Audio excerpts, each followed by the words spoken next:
Hi friends, மாதத்தில் வரக்கூடிய நிறைந்த பௌர்ணமி நாட்களில் இந்த குபேர அடுக்குகளில் இருந்து இருக்கிற பழைய திங்ஸை எடுத்துகிட்டு புதுசு நிரப்புறதுன்றது ரொம்பவே நல்லது. மகாலட்சுமி நிரந்தரமாக வாசம் செய்யக்கூடிய சில விஷயங்களில் இந்த அரிசி, பருப்பு, காசு, நாணயம் போன்றவை ரொம்ப ரொம்ப சிறப்பு மிகுந்தது. முதல் அடுக்கை எடுத்து நான் நல்லா க்ளீன் பண்ணிவிட்டு இப்போ அதில் நான் அரிசியை நிரப்பிக்கிறேன். அரிசி நிரப்பும் பொழுது அக்ஷயம்னு 3 முறை சொல்லிவிட்டு நம்ம நிரப்பிட்டு அது மேலே வந்துட்டு ஒரு 5 ரூபாய் நாணயத்தை வச்சுட்டு அதுக்கு மேலே வைக்கக்கூடிய அடுத்த சைஸ் பானையையும் அதே மாதிரி க்ளீன் பண்ணி எடுத்துட்டு வைக்கிறோம்.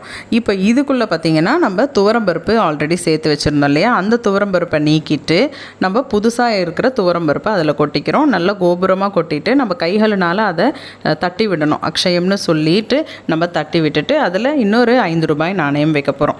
வச்சு முடிச்சுட்டு 3வது அடுக்கை நம்ம எடுக்கிறோம். யூஸ்வலாக இந்த பானையில் நான் உப்பு தான் கொட்டி வைப்பேன். அது என்னமோ தெரியல, பானை அந்த உப்பு பானையை கொஞ்சம் அரிக்க ஆரம்பிச்சுட்டு அந்த பெயிண்ட் எல்லாம் உரிகிற மாதிரி இருந்துச்சு. அதுக்கப்புறம் அதில் இருக்கிற அந்த ஸ்டோன்ஸ்லாம் கூட கொட்டிடுச்சு. இதை எடுத்து வச்சுருக்கேன், அப்புறம் ஒட்டிக்கலாம் அப்படின்னு சொல்லி, சரி இப்போதைக்கு நம்ம காசுகள் நிரப்பிக்கலான்னு அதையும் நிரப்பியாச்சு.